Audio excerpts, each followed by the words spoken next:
स्वरूपनिष्ठ योगी की विशेषता। इस श्लोक नंबर 41 है।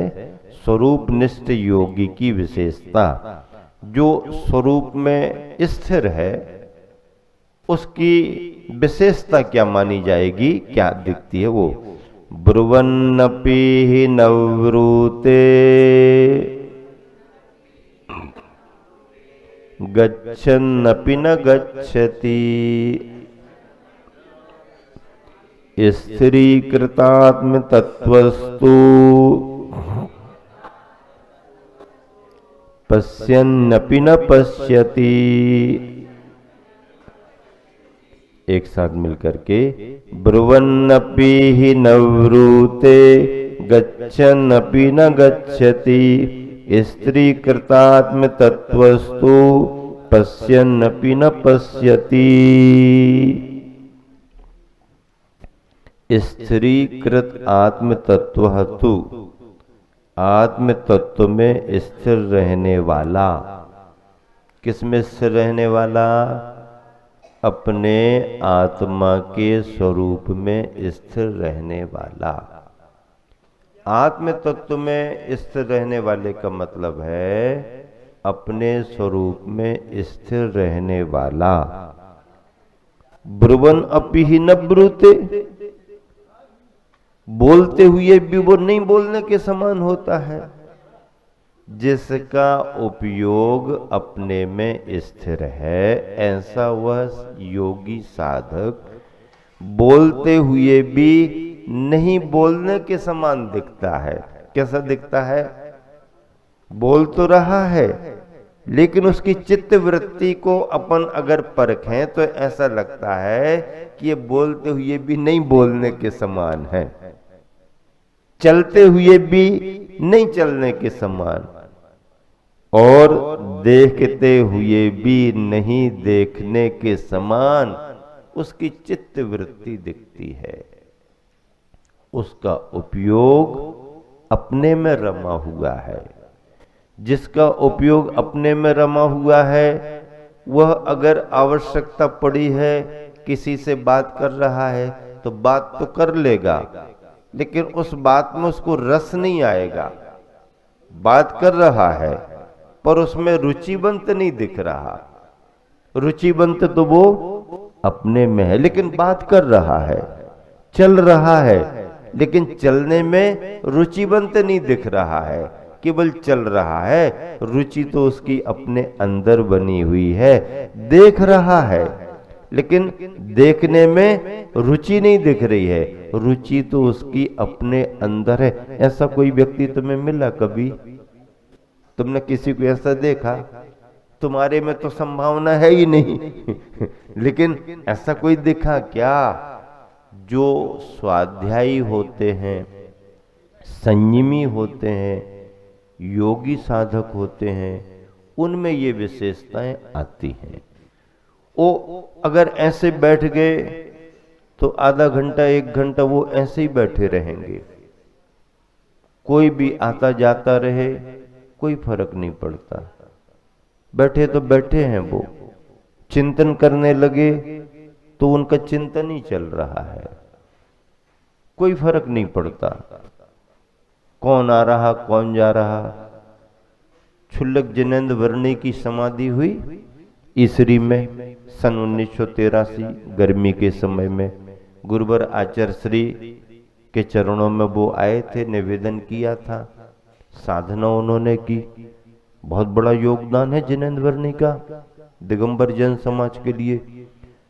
संपूर्ण ग्रंथों का आलोड़न करके जैनेन्द्र सिद्धांत कोश के बड़े बड़े 4 भाग तैयार किए।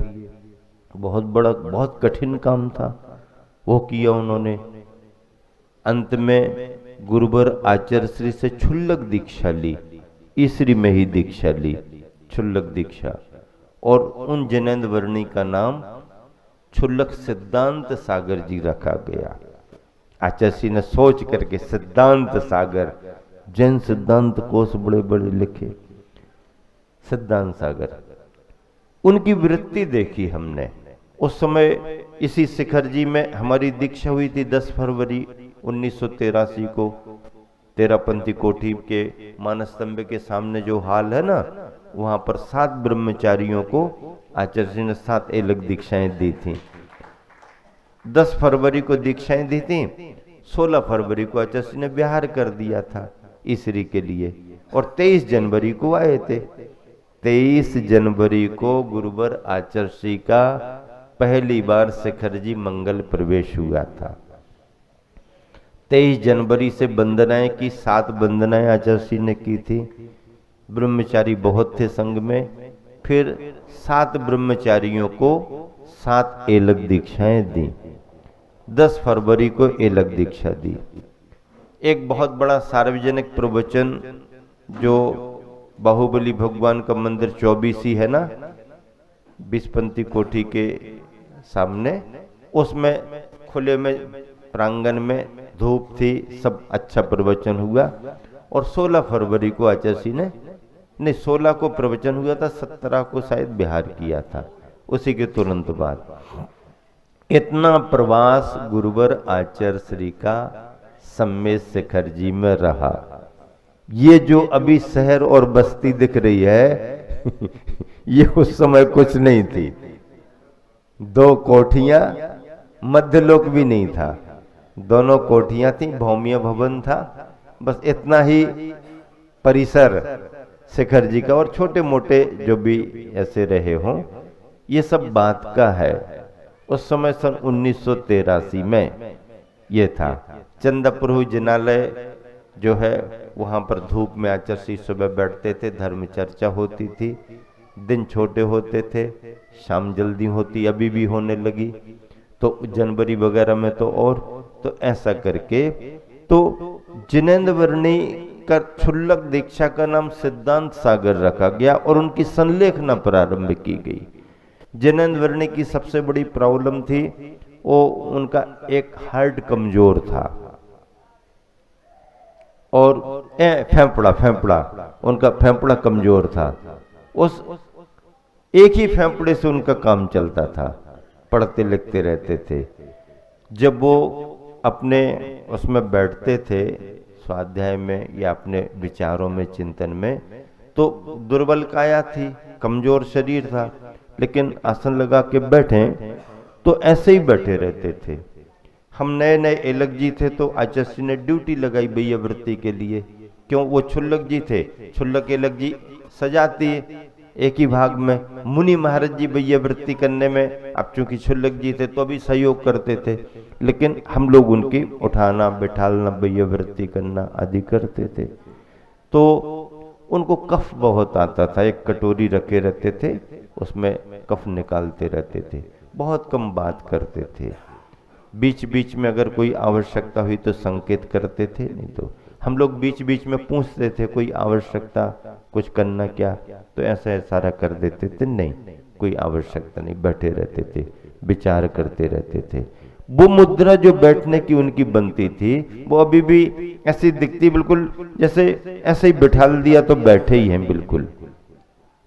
आचार्य श्री को हमने देखा कई बार सामयिक वगैरह करने के बाद, जब कोई चिंतन या कोई विचार आदि आदि गहन, तो रात में 11-11 बजे तक, 12-12 बजे तक बैठे, तो बैठे बैठे। सन 1982 की बात बता रहा हूं, मैं ब्रह्मचारी था, नैनागिर में चतुर्मास। आचार्य श्री का संकल्प था 20-20 माला फेरने का। कितनी माला फेरने का? 20 माला फेरने का। नैनागिर की पहाड़ी पर रहते थे, कोई ऐसा बंदोबस्त नहीं था, पहाड़ी पूरी खुली, मंदिर कैंपस दहलान, वो दहलान जिसमें कोई दरवाजा नहीं, कोई कुछ नहीं, सीधी सीधी दहलान, बस आने जाने के रास्ते बने हैं और कोई गेट नहीं, कोई कुछ नहीं। जरा सा पीछे निकल जाओ तो पूरा हरा भरा चारा घास, पूरा, कोई जीव जंतु घूमता भी रहे तो किसी को पता ना पड़े।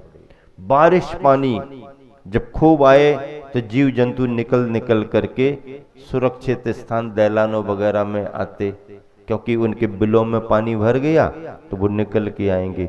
ऐसा किस मंदिर में कौन सा काला सांप कब आ जाए, कौन सा बिच्छू आ जाए, किसी को पता ही नहीं रहता था। और लाइट थी नहीं क्षेत्र पर, पहाड़ी पर नीचे लाइट थी, पहाड़ी पर लाइट नहीं थी। हम ब्रह्मचारी वगैरह थे, माली लालटेन रख करके चला जाता, भैया ये लालटेन है संभाल के रखना, अब लालटेन से ही काम होगा।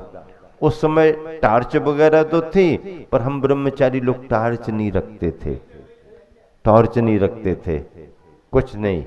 अगर कोई गया उसने यहाँ वहां उजाला करके दिखा दिया तो अपना काम कर लो, लालटेन रख करके ब्रह्मचारियों के कमरे में चला जाता था। कमरे क्या, हम लोग भी मंदिर में ही रहते थे, कमरे थे ही नहीं।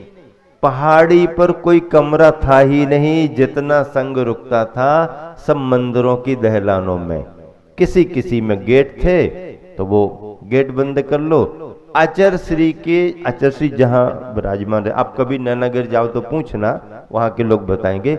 जिसमें रहते थे उसमें बाहर कोई गेट नहीं, कोई कुछ नहीं, पूरा खुला।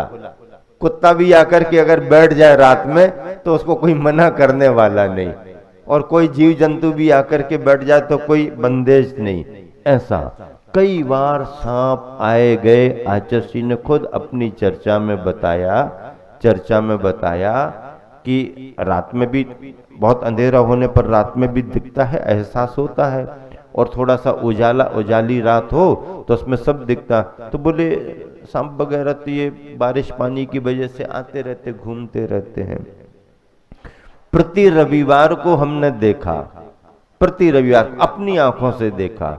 आचार्य श्री ऊपर के मंदिर में जहां पर स्वाध्याय कराते थे, रविवार को प्रवचन हॉल में नीचे होता था, लेकिन कभी कभी ऊपर होता था। तो जिस गेट के यहाँ पर आचार्य श्री का मंच क्या मतलब तखत लगता था, उस गेट के ऊपर आला था। आले में आकर के नाग नागिन का जोड़ा प्रवचन के समय आएगा। अपनी आंखों देखी बात कह रहा हूं, सुनी नहीं। नाग नागिन का जोड़ा आकर के बैठेगा। कितनी भीड़ आती रहे, कितनी भीड़ जाती रहे, तुम्हारा माइक बजता रहे, कार्यक्रम होता रहे, उनको कोई फर्क नहीं पड़ता। वो बैठते थे और प्रवचन हुआ, गुरुदेव उठ करके चले गए। अब भीड़ भाड़ आ रही जा रही, वो अपने सुना करके कहां चले गए कोई पता नहीं। एक रात हमने खुद अपनी आंखों से देखा, ब्रह्मचारी अवस्था में कोटा वाले, क्या नाम उनका, बाबूजी का मुझे नाम याद नहीं, उनका परिवार पर्यूषण में आता था। वो आचार्य श्री के प्रवचनों की कैसेट करते थे, भरते थे, और उन्होंने कैसेट लगा करके रखी। रात का समय था, कैसेट लगा के रखी। आचार्य श्री की आवाज आ रही, अंधेरा है, मंदिर अभी भी दिख रहा जिस मंदिर की बात है। अब आचार्य श्री की वैयावृत्ति करने लोग आ रहे जा रहे, किसी को कुछ पता नहीं। मैं भी उस कमरे उसमें वैयावृत्ति करने के भाव से गया तो मुझे कुछ सर की आवाज सी समझ में आई तो मैंने सोचा क्या होगा। किसी एक सज्जन से कहा कि टार्च जलाओ थोड़ा यहाँ कुछ। उसने टार्च जलाई तो एक बड़ा सांप टेप जिसमें कैसेट चल रही थी, और उस टेप पर बैठा हुआ, टेप आवाज सुन रहा, मतलब आचार्य श्री के प्रवचन जहां टेप कैसेट चल रही उस टेप पर बैठा हुआ। अब बताओ ये क्या कहें अपन। ये मैंने अपनी आंखों से देखा ब्रह्मचारी अवस्था में। बाद में लगा भैया अपन बच गए, अंधेरे में कहीं यहाँ वहां हो जाते। सन 1982 की बात बता रहे हैं कि नैनागिर में चतुर्मास में आचार्य श्री सामयिक करते थे तो खड़े होकर के करते थे। 20 माला फेरने का नियम था, 20 मालाएं खड़े होकर के करते थे, और सब लोग आकर के जाकर के वैयावृत्ति की प्रतीक्षा करके वापस चले जाते थे।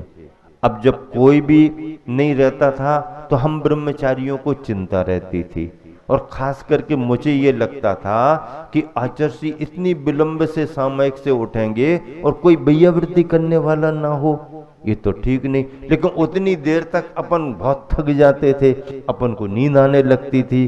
तो कई बार जैसे ये सोच करके कि अभी थोड़ा उठ जाएंगे, जब तक आचार्य उठते हैं, और नींद लग गई तो कई बार लेट होने के बाद गए तो आचार्य विश्राम करने लगते, तो भैया वृत्ति नहीं हो पाती। और आचार्य के टाइम को मिला करके बैठे रहो तो आचार्य को देरी से उठना है, कभी 10:30, कभी 11 बजे, 11, 11:30, 11 बजे, और खड़े होकर के ही करते थे। खड़े होके आचार्य ने बताया था कि नियम था उनका, खड़े होके करते थे। अब अपन प्रतीक्षा करते थे आचार्य उठे, और कई बार जब आचार्य उठे और अपन पहुंचे तो आचार्य आश्चर्य करते थे, तुम कैसे इतने बजे तक है? ऐसा इशारा करके जाओ, क्योंकि ऐसा बता देते, घड़ी नहीं कुछ नहीं, फिर भी देर हो गई जाओ, तो भी नहीं। आचार्य थोड़ी सी वैयावृत्ति, आचार्य वैयावृत्ति कराते नहीं थे, लेकिन फिर भी ये देख करके इतनी रात तक प्रतीक्षा कर रहा, थोड़े थोड़े कर लो, 2-5 मिनट मुश्किल से विश्राम। ऐसी साधनाएं, और पूरा खुला, कहीं से कोई पाबंदी नहीं, कहीं से कोई गेट फाटक नहीं। अब बारिश हो रही, पीछे पूरी घास वास भरी हुई है, पत्थरों की बाउंड्री है, छिद्र रहते, कोई भी जीव जंतु रात में घूम फिर सकता, लेकिन निर्भयता से, निश्चिंतता से आचार्य ने ऐसे ऐसे क्षेत्रों पर समय किए, ध्यान किए, संघ को धीरे धीरे आगे बढ़ाया। और उसी के बाद तो सम्मेद शिखर की वंदना करने के लिए संपूर्ण संघ के साथ आचार्य आए। आचार्य आए और यहाँ पर वंदनाएं करके, दीक्षाएं दे करके ईसरी में प्रवास हुआ, ग्रीष्म काल हुआ, चतुर्मास भी हुआ। इस तरह से ये सभी संस्मरण स्वाध्याय कर रहे थे, और बीच में गुरुजी आ गए। अब गुरुजी आ गए तो अपन जल्दी थोड़ी भेजाएंगे, गुरुजी हैं, आओ बाबा, पधारो बाबा, आ गए तो आ गए, आनंद आ गया। गुरुवर को स्मरण करते हैं, उनकी चर्या को स्मरण करते हैं, तो आज भी ऐसा लगता कि चतुर्थ काल में हम लोग गुरुजी के साथ रहा करते थे। चतुर्थ काल जैसा लगता था। बस इतना ही पर्याप्त समय हो गया है। महावीर भगवान की जय।